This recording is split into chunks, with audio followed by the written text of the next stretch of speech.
Sir, is it visible, sir? Yeah, it's visible.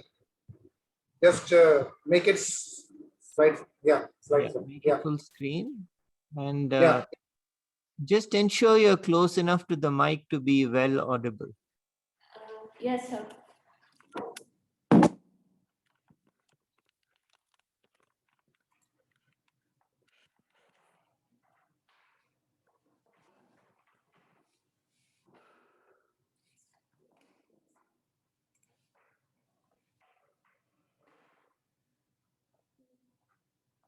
So can I start? Yes, please, you can, whenever you're ready. Okay. Good evening, everybody. My topic for the day is functional anatomy of peripheral nerve and plexus. My moderator is Dr. Murli Tundabavi, sir. So we'll be starting the presentation by first talking about the embryology, then in brief about the central nervous system, peripheral nervous system, communication between the two, then peripheral nerve classification, a little about the nerve fibers and in detail, the pathways, connective tissue, brief anatomy of all nerves and plexus, finally the applied anatomy and recent advances. So let's start with embryology. So we start first from the 8th day of development. That's the blastocyst part of the cycle. So here, the trophoblast cells, there is inner cell mass and outer cell mass, and both of them divide into epiblast and hypoblast. So from the 3rd week, we have the process called gastrulation, that is a trilaminar germ layer formation. So after that, we have the next process, that is neurulation, which is more important for us because we'll start from the central nervous system. So here there's formation of the primitive streak, as you can see, and all the cells migrate towards the primitive streak. They detach from the epiblast and slip beneath it. This process is called as invagination. So some of the cells will displace the hypoblast part of it to create an endoderm, and others will lie between the epiblast and the endoderm to form the mesoderm, and the cell remaining in the epiblast will be the ectoderm part. So the ectoderm part is more important for us because it gives rise to the central nervous system. So here we can see the ectoderm, the endoderm, and the notochord part which is forming, because the neural plate, as you can see, is starting to fold up. And here this part is the neural groove, and below, as you can see, there is invagination happening, and the formation of the neural crest cell and the formation of notochord. So this is again the process how the cells are getting invaginated. And then we talk about formation of the other cells, that is the mesoderm part, because it gives rise to the other supporting structures of the body, that is the cartilage, bone, and connective tissue. So this happens from the region of the epiblast cells. Mainly they migrate towards the primitive streak, and ultimately the fate is determined there. So here mesoderm, as you can see, a part of the ectoderm and the mesoderm. Here you can see below. So these are the things which are going to divide and divide into something called as paraxial mesoderm, and then the lateral plate mesoderm, and then we have the intermediate mesoderm. So here we can see the migration of the cells. So the mesoderm part, it gives a primitive part, that is the sclerotomes. So these sclerotomes, they're all part of mesoderm. So they migrate and they give rise to the dermatome, myotomes. So thereby all the parts of the body start evolving. And along with these cells, you have even the nerve roots evolving. So that's where we get the ventral rami and the dorsal rami of the nerve roots. And here we can see the sclerotomes, that is which are, so the division happens in the craniocaudal view, axis. So at the uppermost area where we saw the neural tube, here there's forming of the spinal cord, and there are these somites, they fuse. There is intersegmental tissue which is present here, and there is extensive proliferation of these cells. So finally they end up forming the vertebral disc and the vertebral bodies. So this is in brief about the central nervous system. And then the peripheral nervous system, you can see here there's formation of the ventral root and the dorsal root, and then here this happens with the mesoderm cells, and then there is next is the formation of the ganglion here, the dorsal root ganglions, and then thereby the division, so-called giving rise to the autonomic ganglion part of the embryology. So that was in brief about the embryology. Next, we talk about the central nervous system. So why is this important? Because of the main processes here, that is, where whatever impulses are there, they get transduced, and then they pass on. There is transmission, central transmission, synaptic transmission, and peripheral. Thereby, it travels to the spinal cord through the descending and the ascending pathways, and so thereby the impulses taken in this brain and the spinal cord. So we'll start off with the spinal cord. So there are specific enlargements at the cervical area, lumbar area, and thoracic area. So here, these are the cross sections of each spinal cord at different levels. So why have we specified this is because the shape, the gray matter, the shape is different. So as you can see in the cervical, it's large and oval. And here the thoracic area, there is presence of the lateral horn, which is extra. And as we go into the lumbar area, it's more larger and circular, bulbous, and there's a shorter posterior horn. And as we come to the sacral area, it becomes more massive and overt posterior horn, and massive and overt anterior horn. So next, we talk about the transection of the whole spinal cord area. So you can see what I showed you. It's the gray matter here in the head shape, and then the spinal cord, and here the presence of the dorsal and the ventral nerve roots, presence of the dorsal root ganglion, and then the various layers of the meninges. So here there is subarachnoid space, you can see, and then the dura mater, arachnoid matter, and pia mater. We'll be talking more in detail in the further slides. So here these are again the layers which are more specific. Here it's the dura mater and arachnoid mater. Why we more concerned is when we give central neuraxial anesthesia. So we are worried the spaces we give. So we give in the subarachnoid space. We don't want it to be in the subdural space.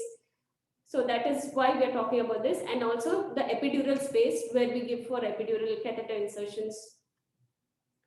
And then coming to the spinal cord, the anatomy of the spinal cord in brief. Here we have the posterior funiculus, anterior funiculus, and lateral funiculus. So now why is this important? Because we have various ascending and descending tracts which come across through this anatomical areas. So here we have the ventral and lateral spinothalamic tracts which come through the anterior horn area, and ventral spinocerebellar and dorsal spinocerebellar tracts, and a few corticospinal tracts, and rubrospinal and reticulospinal tracts. Finally, the main thing, sensory part at the fasciculus gracilis and fasciculus cuneatus is the dorsal white column. And next we talk about the Reed's lamina. That is where we have the gray matter, which is divided into various 10 laminas. So here we talk about different cells, that is perception of touch, proprioception, and pain. And this is important because we have our nerve fibers, which I'll be telling you in detail again. So A beta, A delta, and C fibers, which happen here, which get transmitted here and cause the nerve impulses. So this is again another illustration showing you how the roots enter, the dorsal root entering here, the interneuron formation, and then the ventral root.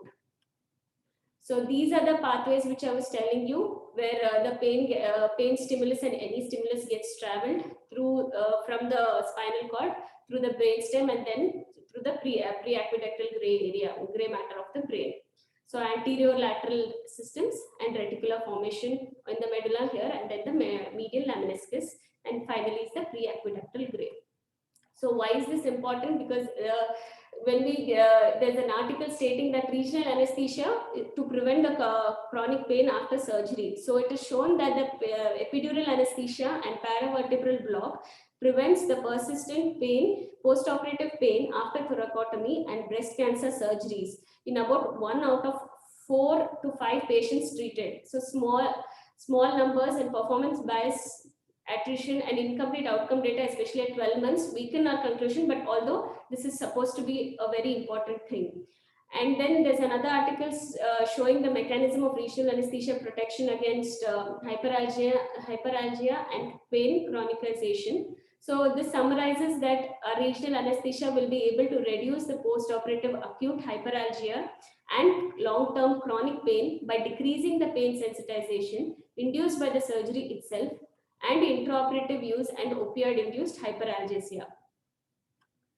So next we come to the peripheral nervous system. So this is in brief about the somatic efferent pathway, where there is an afferent. So travels to the spiral nerve, coming to the dorsal ganglion, and then the efferent pathway through the muscles. So where we start off from the receptors. So these are the receptors which we've studied in our physiology classes, perhaps. Meckel's disc, free nerve endings, Meissner's corpuscles, bulbous corpuscle, laminated corpuscle, and here you can see another illustration showing the epidermal free nerve endings. So all the touch, proprioception, pain, everything is perceived at the receptor level, and then there are receptors which are present. So they end up taking these information by release of certain neurotransmitters to the next level. So this is a picture showing the muscle fiber with the intrafusal and extrafusal fibers. So here is the motor end plate where the nerves get, there's a communication of the nerve terminal into the muscle fiber. So this is an article stating an update on spinal and peripheral pathways on pain signaling. So this shows that we have wide range of receptors here. So nociceptors which sense the pain and low threshold mechanoreceptors. So a wide range of impulses are being recognized at the level of receptors. So this is important to us because a local infiltration at the surgical site is going to stop the pain. So we are going to handle the pain at this level. And next is our electron microscopy view of the neuromuscular junction. So here we have the nerve terminal. It has the synaptic vesicles, mitochondria, membrane cisternae, which has the synaptic vesicles. And then this is the muscle part, the motor end plate. So the membrane covering is the sarcolemma. And then we have the primary synaptic cleft, which is almost about 40 to 50 microns. So this is where all the synaptic vesicles will release the acetylcholine and thereby enter into the synaptic cleft, and thereby thus causing sodium channel, sodium influx from the extracellular area, thereby causing the action potential. And next we come to the peripheral nerve area. That is the last part. So here there's a brief picture showing all the connective tissue. We'll discuss it in the later slides. So all we have to know is this in the peripheral nerve, the neuron is the functional unit. So this is the axon part of it, and then the various layers. And this is a microscopic picture showing the perineum, epineurium, and the axon fascicles per se. And here I would like to bring to you notice about a significant thing, that is we have the mixed spinal nerve. So it has both the sensory component and motor component. We couldn't get it in a human specimen, so we got a chick spinal cord at the 3 days. So here it's how the difference, that's the sensory neurons and the motor neurons. And then this is a pictorial representation of the same in a mixed neuron. So now coming to the nerve fibers, we have the A, B, and C. In A, we have alpha, beta, gamma, and delta.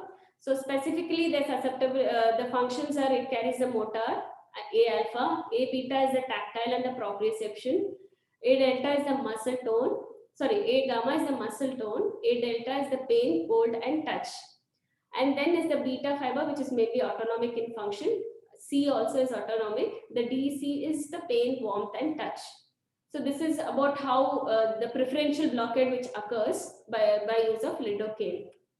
And this is the pictorial representation showing the same thing, that taking the example of the rat sciatic nerve, showing how the distribution of these fibers occur in the same. Next we come to the neuron, which is the functional part of the whole nervous system. So here we have the cell body, the nucleus, and then the nucleolus, Golgi apparatus, lysosomes, and Nissil substance, and free ribosomes. This is the axon hillock, where there is no formation of myelin, and then forms this is the axon part. The axon is mainly formed, the axon of the neuron is being covered with the myelin sheath, which is formed with the help of the Schwann cells present. And then finally the telodendria. So now the neurons have been classified based on the morphology as unipolar, bipolar, and multipolar.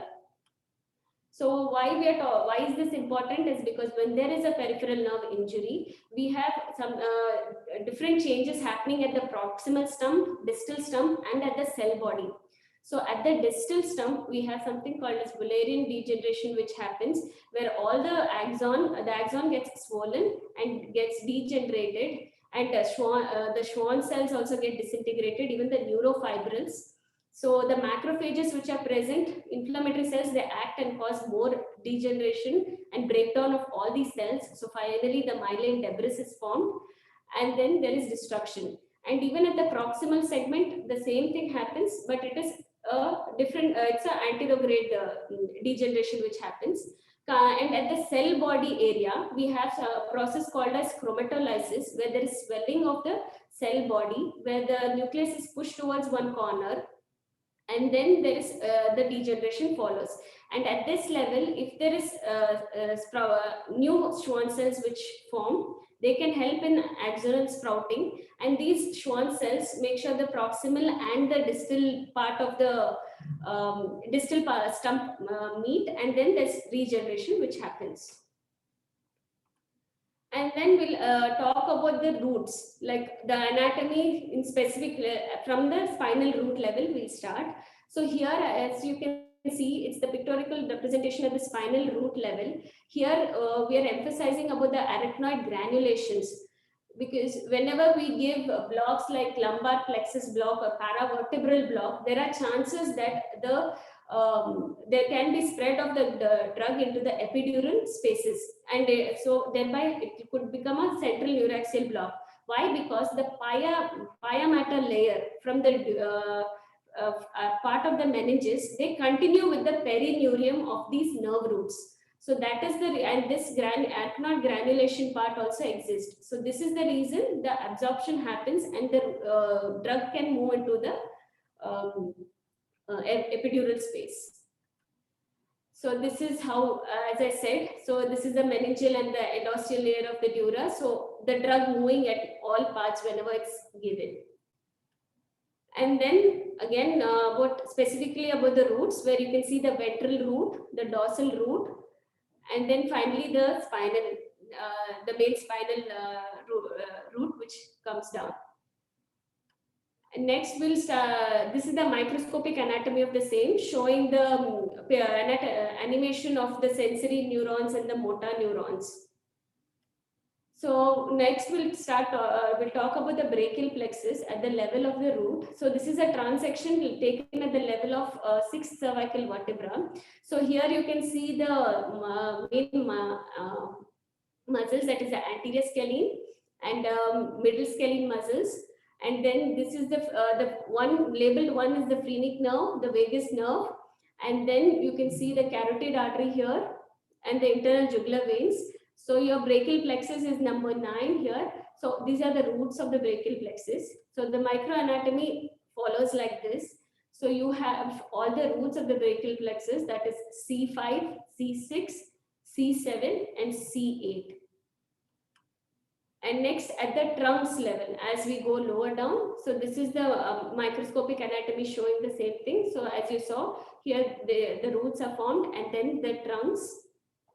And this is the microscopic picture of the same. And then at the cord level, that is after the influx below the clavicle, and then when it comes into the axilla, before that is your cord formation, cord level. And this is the microscopic anatomy of the same. Here is the axillary artery, the posterior cord in the microscopic view, and then the cords. Next is the last is the nerve level, that is the ulnar, median, and radial nerves. So this is a cross section showing all the nerves together, mainly at the axilla level where we give the axillary nerve block. So here 1 depicts the ulnar nerve, 2 is your median cutaneous nerve, and 3 is the radial nerve which is viewed. So as I said, this is the complete thing you can see. So from here we started with the roots, the trunks, and then we came to the cords, and finally it's the nerve, and this is the axon part of the neural system. So this is in the lower limb, we have the lumbar and the sacral plexus. So this is the microscopic anatomy of the same, viewing all the connective tissue also. So main branches what we'll be interested in will be the iliohypogastric, ilioinguinal, the genitofemoral nerve, lateral cutaneous nerve, the femoral, the obturator, and posteriorly comes the sciatic. So this is one interesting article which showed us that when the femoral nerve, when you take the microscopic view, it showed all the branches like to pectineus, there's medial cutaneous or saphenous branch, vastus medialis, intermediate, lateralis, and rectus femoris part. So this one thing was done only for femoral nerve. So and this will be discussed later when we talk more about the single nerve block. So this is about the sciatic nerve. Here you can see there is the tibial component and even the common peroneal component. We'll be talking about that in detail in the next slide. So lastly, we'll talk about the connective tissue sheath. So now, why is this important? We have mainly the endoneurium, that is it, mainly the individual axons, these things. Okay, these are covered by a delicate layer of connective tissue, mainly containing the collagen fibers, fibroblast, capillaries, mast cell, and macrophages. And next comes the perineurium, that is the concentric layers of flattened cells. They're nothing but squamous cells separated by layers of collagen. And then the last one is your epineurium, which is moderately dense connective tissue, which binds the nerve fascicles. So we start off with articles from 2012. Initially, there was an article, connective tissue associated with peripheral nerves. They had done anatomical dissection of the sciatic nerve to show the two components. So this is the tibial and the common peroneal component and the sheath covering it. And back then they just called it as a common peroneal sheath. They didn't have an exact name. So common external layer, various names were being used back then. So this is the common peroneal part, the tibial part of the nerve. And the same thing they observed even at the axilla level, where they could see an axillary external sheath. And next article, there was a high definition ultrasound imaging done by Dr. Manoj Karmakar sir, where he showed us the exact coverings, that is the paraneural sheaths formed by the epimysial layer of the gluteus maximus and also the quadratus femoris muscles. And here this was the sheath, which was a connective sheath covering both common peroneal and tibial, and they called it as paraneural sheath. And then again till the nerve fiber layer. So they had done a study to know whether the injection at the beneath the paraneural sheath or just above, which is more effective. And there was one more study about supraclavicular brachial plexus block, comparison of extrafacial and subfacial injections by Shiva sir. So where they demonstrated that here, as you can see, here this is the extrafacial injection of the local anesthetic which is given. So all these nerve cords are intact, they are not separated. So this was extrafacial injection. And this one was separating all the nerve cords, so in subfacial injection, and they showed that the onset was faster when it was onset of block, and the duration of block was faster with the subfacial injection of the local anesthetic. And then there was another article which spoke about yet another perineural layer. So what? So this was another layer which was found in a single peripheral nerve. So it was called a circumfascicular collagen layer. The one labeled as 3. So here also we have the same axons, and then we have the endoneurial layer and perineurial layer. And just after the perineurium, there was a lot of adipocytes found. So that layer was named as circumfascicular collagen fiber layer. And then this is one of the recent articles which showed the, again, high definition ultrasound imaging defining the paraneural sheath and facial compartments surrounding the cords at the costoclavicular space and lateral infraclavicular space. So this was the microscopic pictures they viewed, and they showed that these areas, the areas marked in green, were called as septars.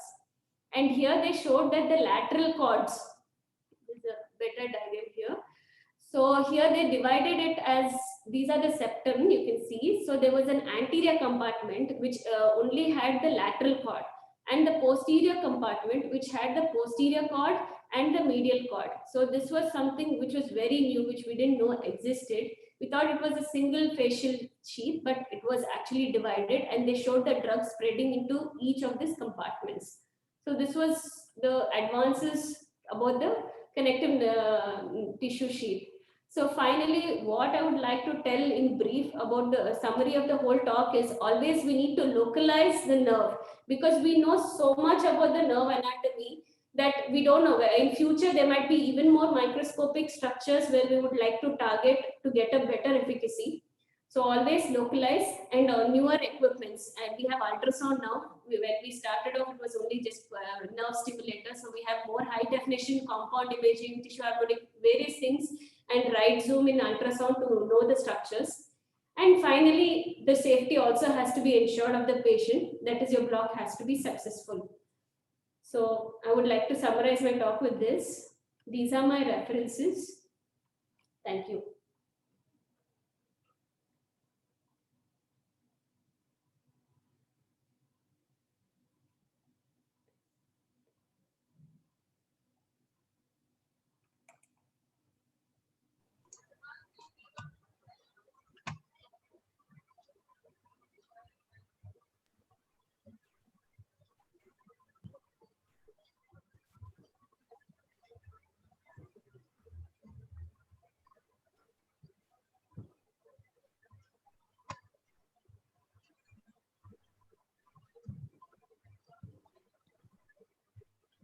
A nice class, Suvina.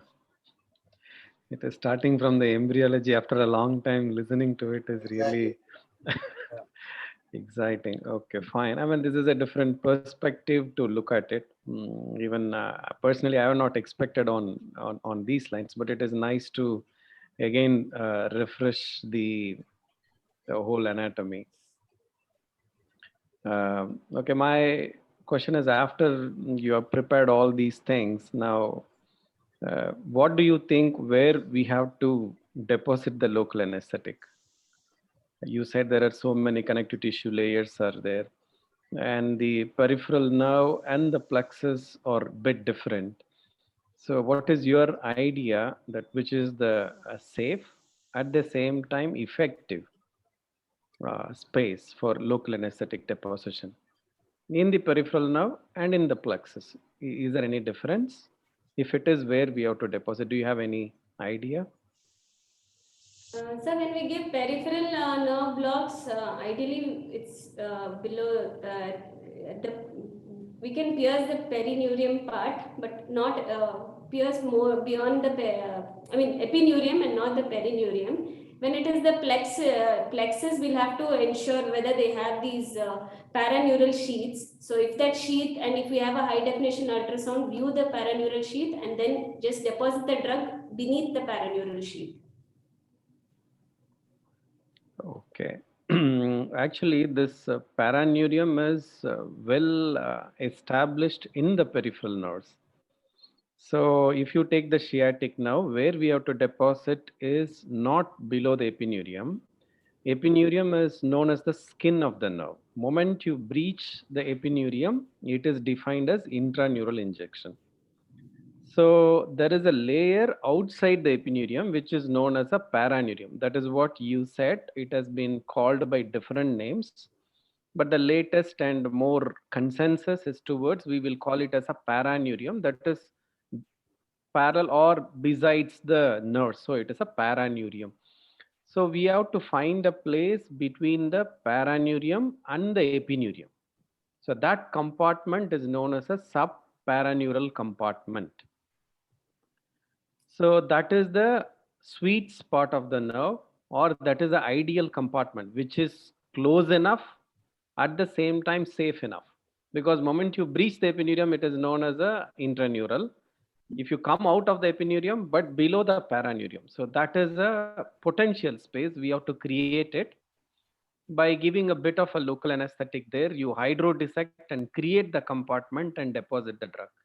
So as of now, the consensus is this subparaneural compartment in the peripheral nerve is the safest and the closest possible site, which will provide a more effective block in the sense faster onset, denser block for a longer duration of procedure. So this is well established in the peripheral nerve.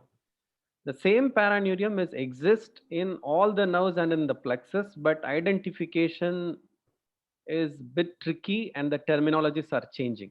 As you shown in the axillary or in the costoclavicular space or in the supraclavicular area, this paraneurin is the one which is the outermost layer. That is what we call it as the fascia. Because that time in 2015, we don't know how to call it as, because there is no description, even though we know by gross anatomy it is a brachial plexus sheath. There is no way to tell that what we are seeing is the brachial plexus sheath. So we called it as a fascia. So it is the outermost covering of all the brachial plexus elements. That is again a correlate of paraneurin. So when you go below the paraneurin, the onset of block is much faster. So right now, where we have to deposit is in the subparaneural compartment. It is well established in the peripheral nerve, but in the plexus, you should look for it. It is the outermost layer. And within that, there are a lot of septae are there. That is what we have now coming up.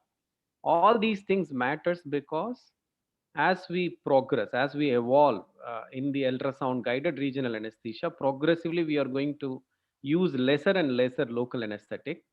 When you use a less amount of local anesthetic, all these facial layers are going to matter, because every layer is going to provide some amount of impedance to the local anesthetic diffusion. If you not put that amount in the right place, it may not work in a predefined time. So that is what is the implication of these connective tissue layers. So the ideal place is subparaneural compartment, that is between paraneurin and the epineurium is the our target.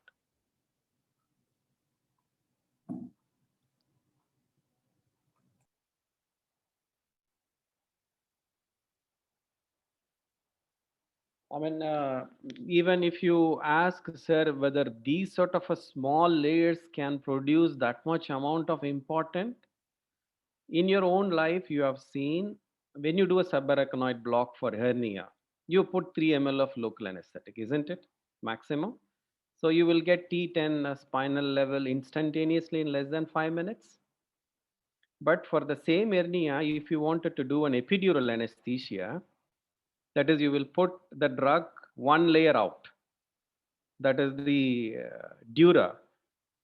Okay, do you know what is the thickness of the dura? Do you have any idea? Okay, don't forget. It's about 150 microns. So if you wanted to come out a layer of 150 micron, you are putting 15 ml of local anesthetic. And you use 0.5% bupivacaine to get the same amount of anesthesia that provides the spinal. Isn't it or not? So the volume 3 ml versus 15 ml, almost 5 times more volume, but still you know the difference in the quality of anesthesia what we get, spinal versus epidural. But the difference in the distance is just 150 microns. And even when you put the local anesthetic in the subarachnoid space, you are not injecting into the nerve, you are mixing it with a CSF. So if you just, do you know what is the average CSF volume in the lumbar area? Okay, fine. I mean, these are all the things you have to work out. By average, it can range from 40 to 80 ml. You take about a 50 ml in the lumbar space, say L2, L3, 50 ml of CSF. So you put this 3 ml of bupivacaine into 50 ml of CSF. So you will dilute the local anesthetic further. The ultimate concentration, what you will get if you put 0.5% heavy bupivacaine into 50 ml, 0.03% it will become.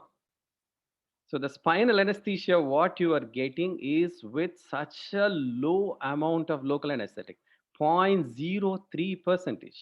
You get such an effective anesthesia, but one layer out, a 150 micron distance, the block is entirely different.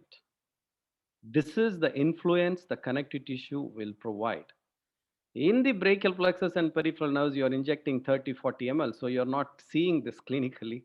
But when you go lesser and less volume, these connective tissues play a bigger role, and that's going to be the future. And you know, now people are injecting into the sciatic now, say 5 ml or 6 ml.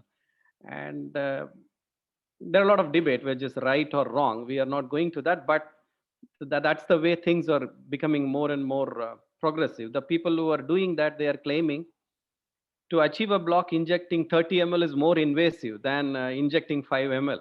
That's what they are claiming. But that's how things are. That is the amount of influence a connective tissue does to our block. And our regional anesthesia is entirely about fighting these connective tissue barriers so that we will get our local anesthetic close to the nodes of Ranvier. So I have a doubt. Also, like in the last class, no, sir. Again, we had spoken about giving injection even inside the perineural layer also, perineurium. And sir had told it can be done. That is the interfascicular. Yeah. Is it really safe or no? And because when sir spoke about the injection pressure monitoring, it was not very high when it was interfascicular. So is it safe or is it not safe? Yeah, I mean, till you understand, not understand, okay, till you thoroughly understand about the various layers of the peripheral nerve and your ability to pick them up in the ultrasound, it is better not to go to these areas. So the ideal safest place is between paraneurium and epineurium. Don't give up below the epineurium.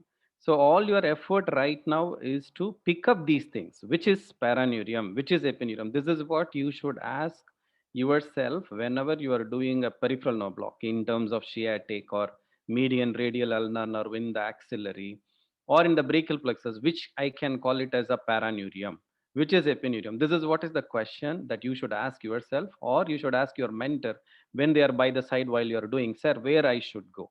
So your aim right now is between the paraneurium and the epineurium. The moment you breach the epineurium, it is defined as intraneural.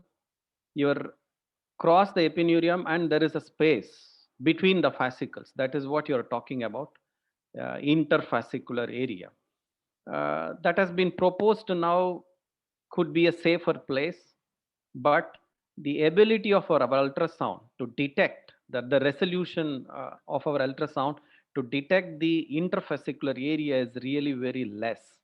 So even though people who are doing, we are claiming that it is safe, but the resolution of ultrasound is not that enough to prevent us injecting into the perineurium itself, inside the fascicle. That's going to be more dangerous, because inside the perineurium, that is within the fascicle, the pressure is going to be higher. It is going to produce axonal damage. Our present ultrasound resolution is not adequate enough to consistently show us whether you are interfascicular or intrafascicular. So this is not possible as of now. So till we go to that level of competence and an equipment to show us consistently, it is better to avoid embarking into interfascicular injections. So that is what is the take-home message for you now. Our aim is to between paraneurium and the epineurium. The interfascicular is proposed, but as of now, it is better to avoid because our capability is not that enough consistently. Subina, that was a very nice class. Thank you for that. Just to clarify what Shiva was saying, and I think this is what I mentioned the last time we had a class. Yes, sir. What I meant to say, I did, at no point did I want to imply that an interfascicular injection is safe. What I wanted to say is that an interfascicular injection probably happens more commonly than we admit. And it probably has very minimal consequences. But it should not be our primary target for deposition of local anesthetic unless we have the technology, as Shiva said, or we have the skill and the finesse to consistently identify and safely deposit the local anesthetic. It happens, we get away with it. Maybe there's some, somebody looking out for anesthetists, regional anesthetists, but it should not be your primary target. Your primary target, as Shiva said, should be under the paraneural sheath. If you can get it there, there are some nerves where you can easily get into, There are some nerves which will require a little bit of extra skill to get into this space. So that is something you develop. You learn to identify, these little sheaths. It's not only about the nerves now, it's also about these little sheaths, and these are very interesting locations where you can indirectly target a good part of the nerve. To carry forward this discussion, traditionally we have Sir, been. can I? Oh, Sorry. sorry. No, not at all. Please continue. I would put the point after you, sir, please. Okay. Traditionally, we have been taught before the advent of PNS and ultrasound, paresthesia needs to be elicited. Once the PNS we started using, we were taught your needle is going very close to the nerve, never touch the nerve. But after the ultrasound advent, it is very clear drug deposition needs to be outside the epineurium, and whenever epineurium is penetrated, it is considered as intraneural. It could be interfascicular or intrafascicular. As our local analgesics are inherently toxic, and they do unarguably result into transient neural symptoms, it is highly desirable we need to deposit the drug outside the epineurium.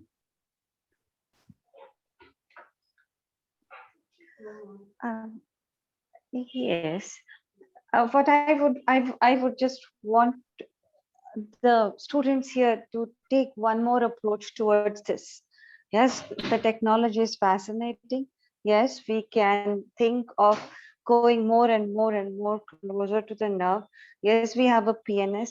Yes, and we also have one equipment that would tell you the pressures and which pressures you shouldn't go beyond and which pressures are appropriate. Please don't forget, you're injecting it around a nerve of another individual, and that individual is going to tell you it.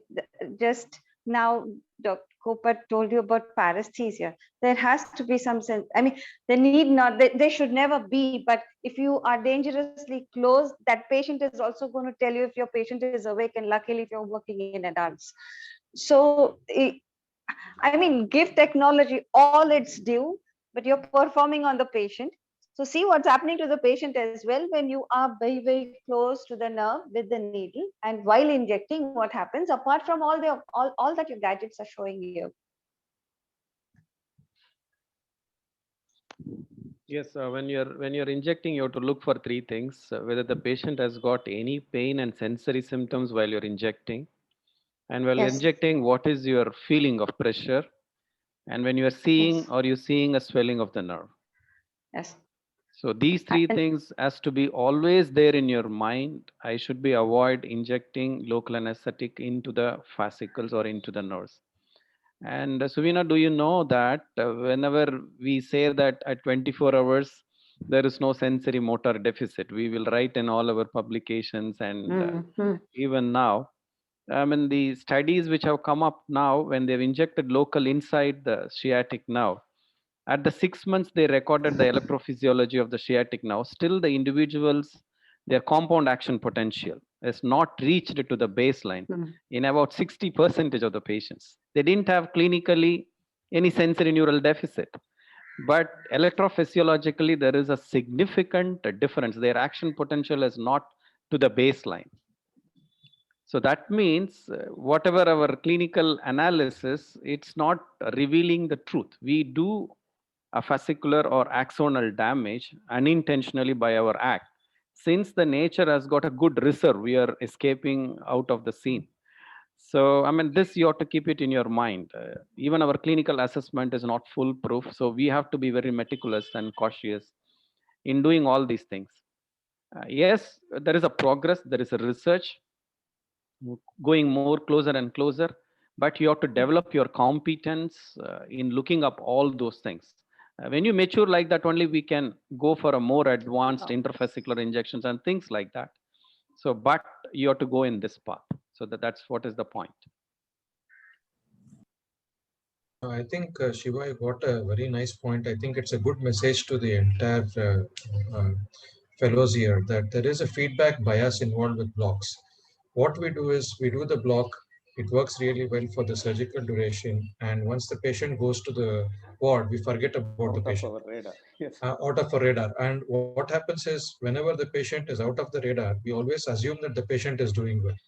It's the same thing which happens in our pain practice. We give them a block, they go home, and we are assuming because they haven't come back that they're doing well. But they would have gone to another pain physician, or in this case, they would have complained to the surgeon. And the surgeon, if he is busy, he will not tell you. So what we did was we did a kind of a small project a few years ago where we asked all of our shoulder cases when they come back for an outpatient to give a call once they finish the consultation with the surgeon, to give us a call to tell how they were doing and when did the block wear off. So we did see that either due to the traction that they give when they do the arthroscopy or whether it's the block, many people still had a bit of numbness at 1 week and 15 days. So as you were mentioning about how the compound action potential has not reached the baseline, I think it's something that if the fellows should keep in mind that they should follow up their patients, especially for whom they have done the block, to make sure that there are no residual effects. This sort of an approach will will teach us far more than what happens in front of us if we follow up our patients. And every patient is going to behave so differently as far as the duration is concerned. We've observed that.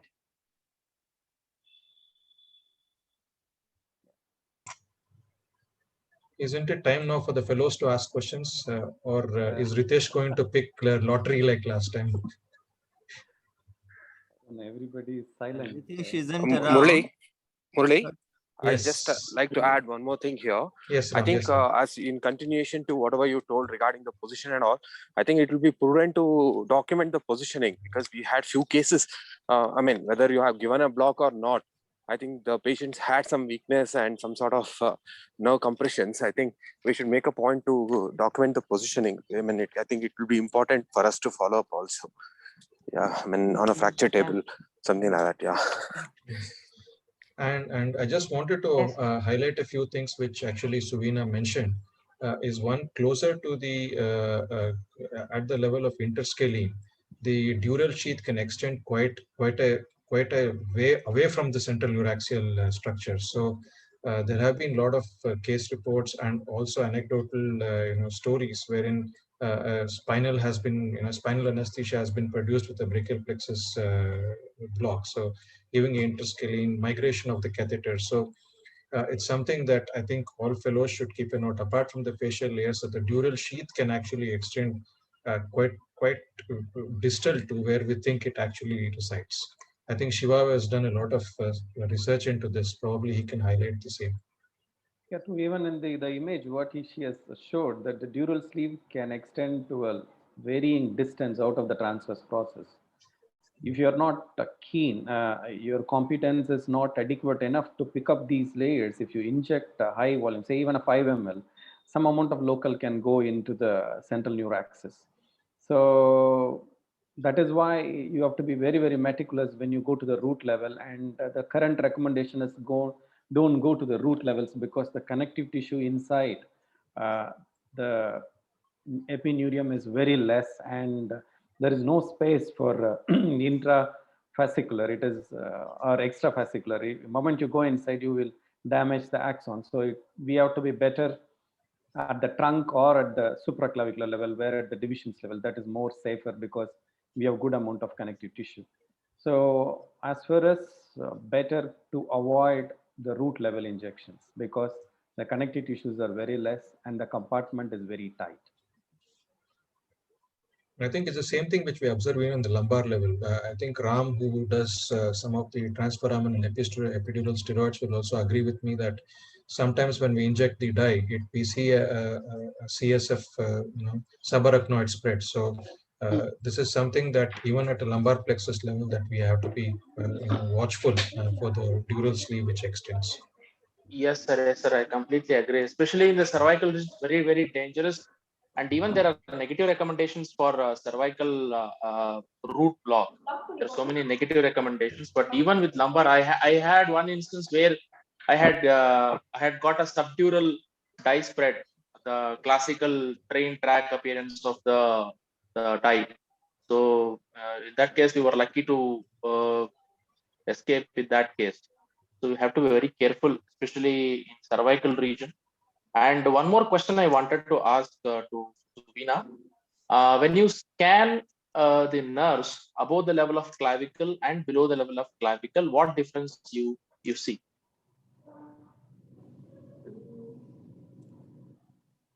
Sir, above the level of clavicle, when we scan, we'll see the brachial plexus as a like honeycomb kind of a thing, sir. The appearance is like that. They're all together as a clusters. And below infraclavicular area, I've not actually given many here, sir. I've just viewed, but you can clearly differentiate the chords much better at the infraclavicular areas. So Yeah, when a clue to you, echogenicity. A clue to you. Now answer his question.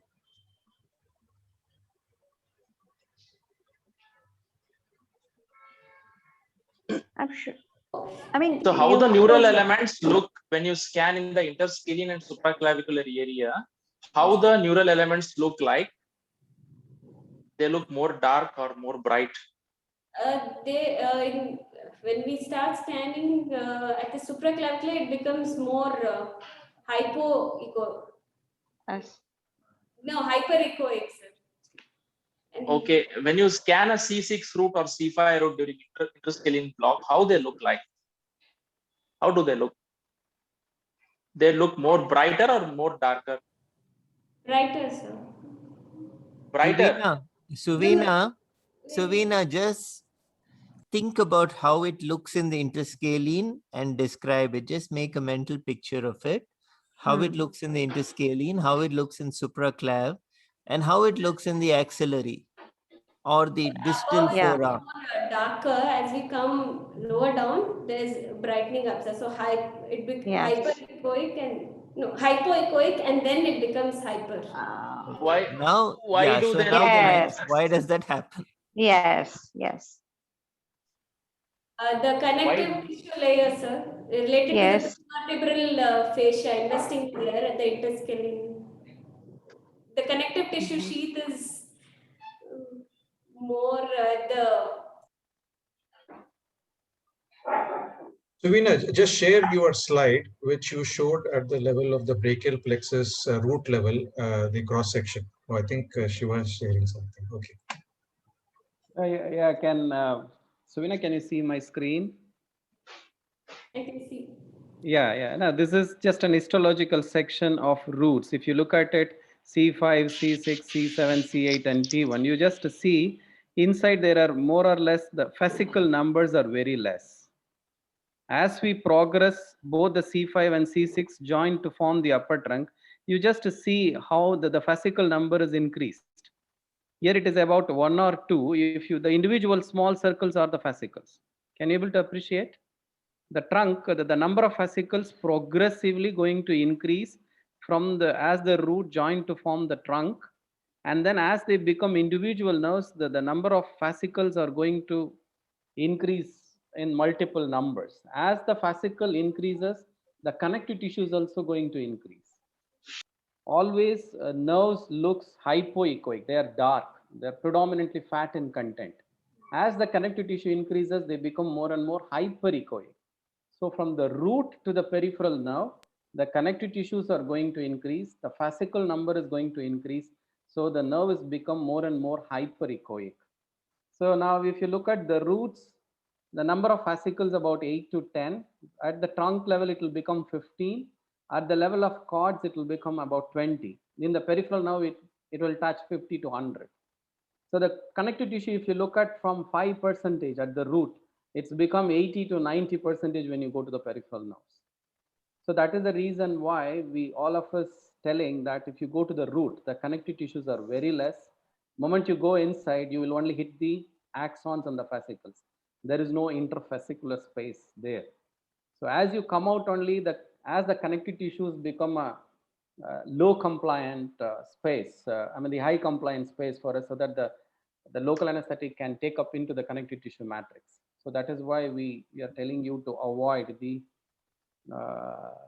root level injections.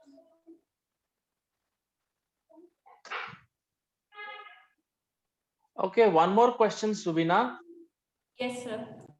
Okay, you told that the Schwann cells are the one which form the myelin sheath in the peripheral nervous system, right? So, what about the central nervous system? How the myelination occur in central nervous system? Which cells are responsible there? Astrocytes are responsible, sir. No. Nobody told that. It's oligodendrocytes. Okay. Astrocytes are the supporting cells. They don't form the myelin sheath. They provide In the peripheral. astrocytes actually. Yeah. So in the peripheral nervous system, it is the Schwann cells, and in the central nervous system, it is the oligodendrocytes which form the myelin. Okay, fine. Then you told something about the transmission of the pain impulses in the sensory nerves, right? Okay. So where are the cell bodies of these sensory neurons present? Sensory neuron cell bodies, it's actually unipolar, so it's only present at the. Are they unipolar neurons or something else more specifically? Pseudo unipolar, they say, sir. Now you tell me where the cell bodies are located.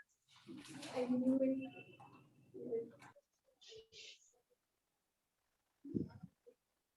Okay. Ram, there's an answer being typed by one of the students. You can involve them, I guess. Yeah. Yeah. The answer has been messaged by, I think, Basant. Basant and Senthil. And Basant as well. Yeah. Yeah, they have typed the correct answer. It is the dorsal root ganglion. Okay. So the dorsal root ganglion has all the cell bodies of all the sensory neurons. Okay. Okay, great. Now, Suvina, you can see that this is an interscalene groove. You see, this is a root, C5. It's a single round hypoechoic circle. This is C6. Can you see, Suvina? As we move down, you see that the C6 is dividing already into multiple hypoechoic circles. That is C5, this is C6. As we move little more laterally, you see the number of hypoechoic circles, how much it is increasing. This is a C7. This is now the upper trunk. You just see how it has become. So this is what the fascicle from the monofascicular as a single hypoechoic circle, it is becoming numerous as we go to the trunk. And you see the amount of white things. These are all the connective tissue matrix, how much it has increased. When you compare from the root to the trunk, see the root, it is only one single outermost white structure. That is only connective tissue. But as it become a trunk,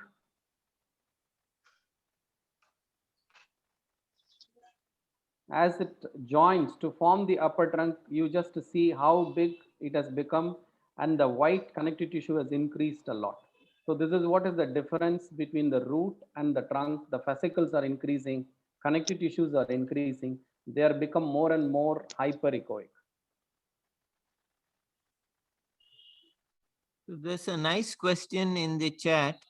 How do you differentiate between the epineurium and the paraneurium with ultrasound?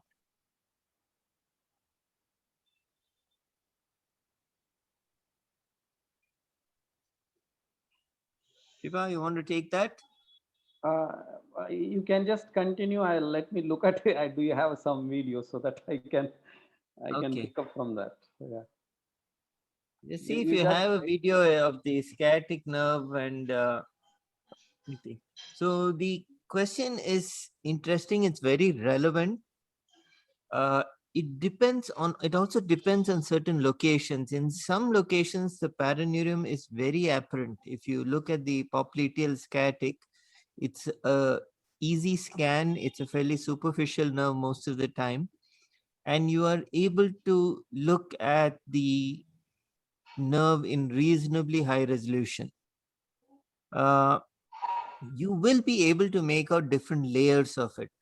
Now, if you go into the interscalene area, you may not be able to discern what is the outermost layer or the paraneural sheath. Most of the time when you're doing these blocks in the interscalene, you don't see it, but you may feel the paraneurium popping through. Shiva, you have any video of Yeah, I'm nice just sciatic nerve trying block? to, yeah. Okay. So the next thing is to understand what happens when you inject the drug. When you inject beyond or into the epineurium, you are likely to have fill into the center or the core of the nerve. But if you are injecting under the paraneurium, you will find that the integrity of the epineurium and the shape of the nerve remains constant. Okay, so Shiva's got one of the videos going. Okay, let's have a look at this. It's not playing. Yeah, okay. So now this is the sciatic nerve, and this is the needle which is coming. To begin with, you may not be able to pick up the paraneurium. What you're seeing is on top. So it is a potential space. You have to really create it. By hydrolocation only you will be able to create it. But as you look at right now, it looks like a one single compartment. If you just slowly watch what happens. This is a 23 gauge Quincke spinal needle.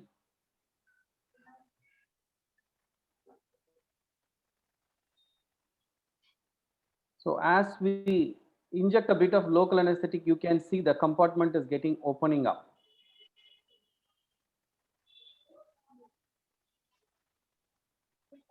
So even this, there will be a bit of doubt. Is it an epimysium and is it the paraneurium?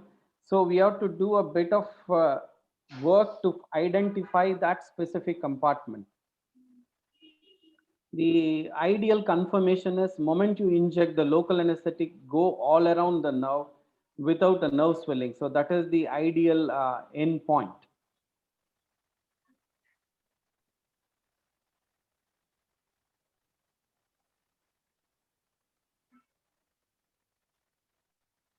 So even now in this situations, you can see a layer out here and then the local is elevating the nerve, but it is not swelling it up. But still these are all between the epimysium. I am trying to open up another layer. I am not sure whether it is the paraneural compartment because it is a very small delicate layer.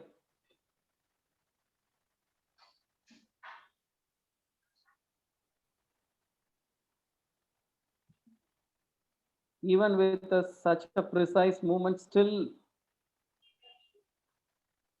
I just clicked one more layer. You can see now the local is coming into the compartment. So this is the paraneurium. What we have injected before is between the epimysium and the paraneurium. So see now, and some amount of local has gone into the paraneural compartment. So this is the paraneural compartment where the local has created a perfect donut sign without any nerve swelling. So this is the layer that you have to identify. For that, it needs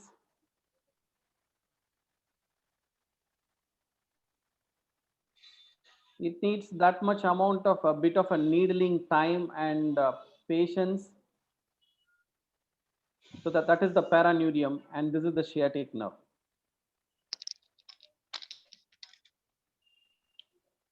So as you inject, it will not swell up the nerve, but the local surrounds the nerve. So that is the confirmation sign that you are in the right compartment. So that is how we will identify which is the paraneurium, which is an epineurium. The nerve should not swell, but the local should go all around the sciatic nerve. So this is the paraneurium and this is the epineurium. When you inject the local anesthetic, the local will circle in a circumferential manner as well as in a longitudinal manner without swelling the sciatic nerve. So that is the paraneural compartment. So this is the paraneural sheath which has been splitted up. You can see when they have injected the dye, it is only on top of the nerve, but it has not gone into the nerve. So That is the ideal injection. That is, it is outside the epineurium, below the paraneurium. So that is the subparaneural compartment. Yes, Amjad.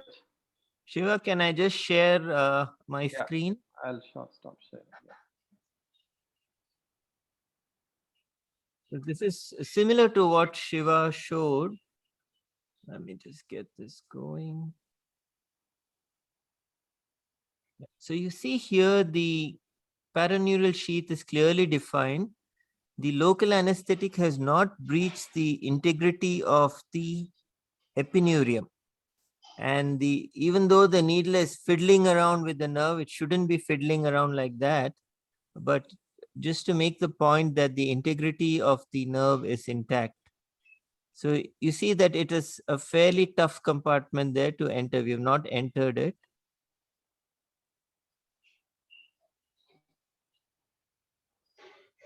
So this area clearly defined is the paraneural sheath.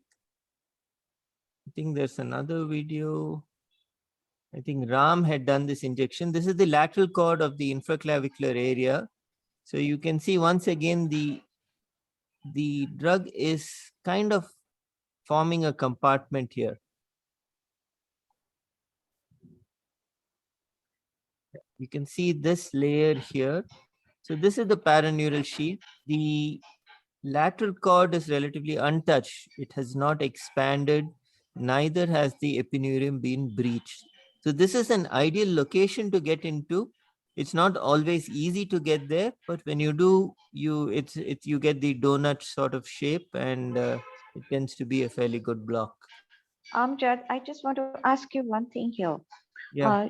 If you rewind the video, the nerve is the needle is almost coming parallel to the nerve, which is very difficult to see in a classical infraclavicular. Which block exactly are you demonstrating? This is an infraclavicular. The previous one was yes. sciatic. No. The needle right now. Show us the needle once again. It is coming almost almost no, not this one. The infraclavicular. Yeah. Now show us the needle. So the needle is not coming through the pec majors and the pec minors. It's coming far below that. So where is your insertion point, and how have you done this? Which approach is this? Ram has done this block. Because this doesn't. But this is not retroclavicular. If you're going there, this is not retroclavicular. This is something definitely we do. not. Yes. This is something we do. You see that the nerve is it's about 3 centimeters down. Tell us where is your entry point? Yeah. So it's a simple calculation. Yes.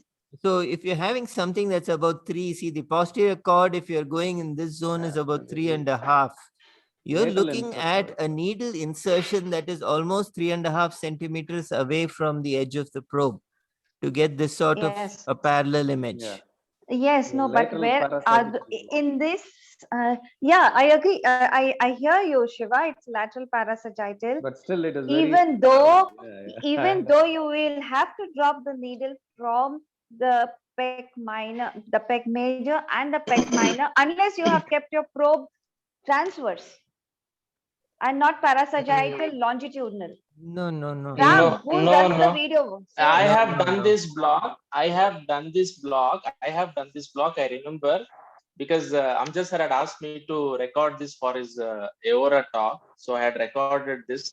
I usually prick the skin quite away from the probe to make sure that I see the needle properly, because in infraclavicular with the huge pectoral when we come at the steep angle, the needle visibility is usually compromised.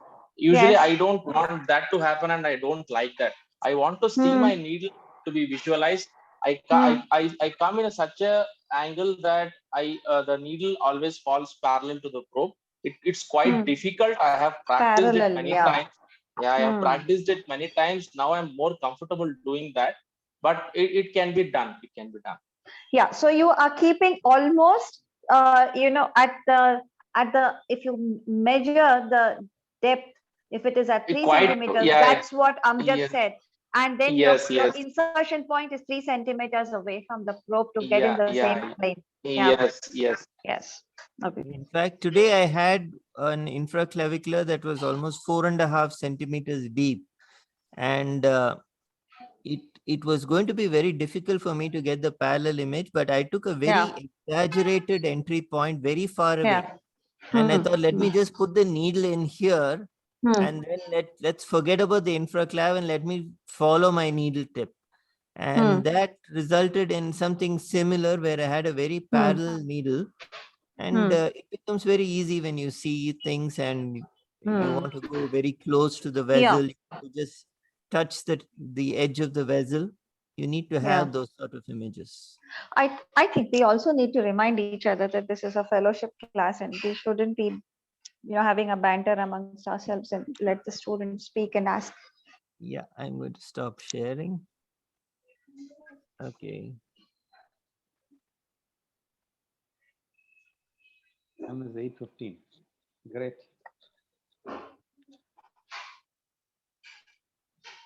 Yes, Ritesh. Sure. Ritesh is unavailable right now. Okay. For the fellows in such approach have to follow the need. Somebody asked a question or was it a comment? For the fellows in such approach, have to follow the needle tip and his advanced approach. Yeah, I wanted to mention that this is an advanced approach and not for the fellows, because you need to follow the needle tip from a very far area of the target point. So this is an advanced approach and should not be followed by the fellows taking the needle tip entry far away from the probe and not tracing the needle tip. Might injure some other structures which is not required. I think I'm See, going actually, to when disagree on that. yeah. Go ahead, Dr. Shani. No, sorry. No, Amjad, you continue. I will Yeah, join so after I you. see the most basic thing that you need to do when you have an ultrasound probe in one hand and a needle in the other hand is to track the needle and to have a great image. Being a fellow is not an excuse for not having a good image or a good hand-eye coordination to ensure that both are aligned. And there are only certain ways where you can ensure that needle visibility is proper. So it depends. You can put it in such a way that if the block is extremely deep, maybe a fellow should not be doing it. But if a block is extremely deep, you still must ensure you have good needle images. There's no excuse for not having a Yes. good image of the needle. Agreed. If anybody wants to practice this technique to begin with, go to the popliteal sciatic or just above when they're just about to divide. It's fairly superficial, yet not that superficial. And keep the probe and put your puncture point so many centimeters away from the probe, as much as the depth of the sciatic nerve from the skin, which would be at the top of the screen, which is the posterior. Because there aren't too many important structures other than the nerve there to damage. Everything else is anterior to the nerve. So start practicing this from there. Maybe it will become easier to come in infraclavicular with this. Then. I think we should ask more questions to the fellow rather than discussing among ourselves. Yeah, true. Good evening, They are everyone. not opening their So shall I ask the question? Yes, please. Yeah. Senthil, I think you got a question, right? Yes, sir. What is that, Senthil? That is SNP is what? Sir, steep needle Does profile, SNP help in visualizing the tip? like when we are not when the block plane of block is quite deep and the needle entry is quite steep, they have advised to use SNP, like steep needle profiling it's available in Sonosite too.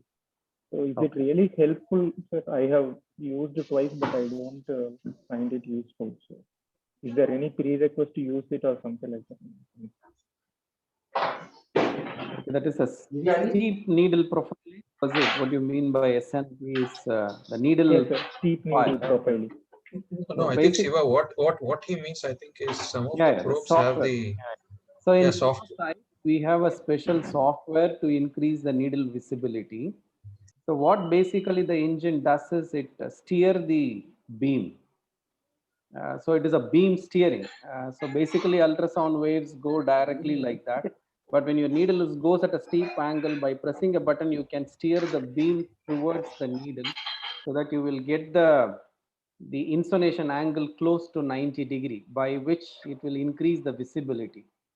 But moment you activate it, you have to understand that the insonation angle will become aligned to the needle. So your target may not be visible that much. That is number one. And number two is your shaft will be enhanced, but the needle tip is what we have to focus. It may not get enhanced that much. So we should have a software which enhances the needle tip, because that is what our area of interest. So by activating a beam steering, you can see the shaft.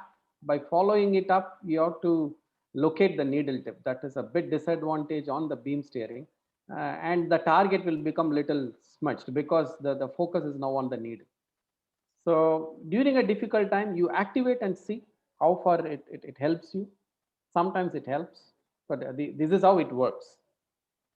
It enhances the shaft, but the needle tip is not that great. But you have to follow up the needle to see that this is what my tip is.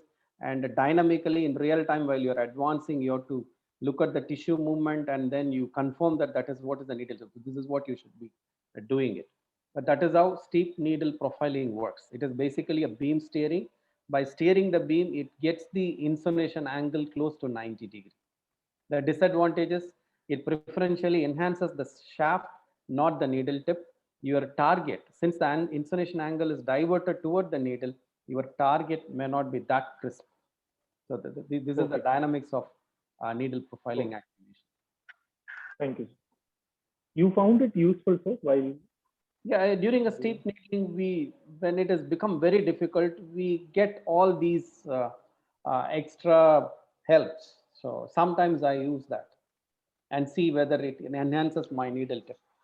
So in the next, we have a class on the principles and practice of needling. So in that, we are talking more detail about how to use this, when you have to use this, what you can expect out of this. All those things will come up in the next fellowship class. I mean, can get more details about that. Thank you. So are we trying to say there are no shortcuts for developing your dexterity and hands-eye coordination? Definitely, sir. It has to be practiced. I mean, it is a must. So the advantage of ultrasound is only when you see both the needle and the target. Otherwise, it's equivalent to a blind. If you don't see the needle tip, then we more or less, we are blind only. This is more dangerous because you will see only the part of the needle and you become confident. You keep on poking the target where you are poking. I have seen the initial phase of the resident training, the complications are more because they are overconfident and they are not keen on the needle tip. So it's more dangerous without seeing the needle under ultrasound. Trying to do a needling is more dangerous than the PNS or surface landmark guide. There you are, at least you are cautious because you are not seeing it. So the needle visualization is paramount important. You have to work for it, and there is no shortcut. And this dexterity and this coordination comes only with the practice. Yes, yes. And the Phantom training, and before they are putting on to the patients a bit of training on the Paneer or Agar, or I mean, that is required for the residents. So there's another advantage that this generation has is the use of, I mean, video games. Shiva, there have been studies on this, and if you, I don't know if you can see it, but yeah. So this is when I'm not doing blocks, I'm practicing on this. So if you have dexterity with video games, you might find that it's easier for you to align the needle and the ultrasound probe. So Amjad, the next class will be on how to play video games for fellows. Sure, we can all game online, massively multiplayer. Now, another thing which I wanted to highlight is when we started doing blocks way back, nerves were just visible as hyperechoic, blobs, and people were told to just deposit around it. And all the fellows who are here are going to be the future mentors and torch bearers for regional anesthesia.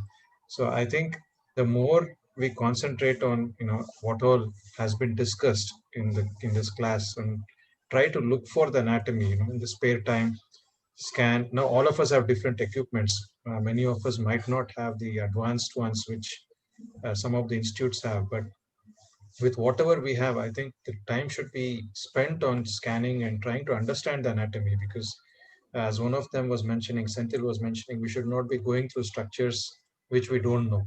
So I think as fellows, you should all be concentrating on understanding the overall anatomy. And I think Amjad also has stressed upon it in the last class.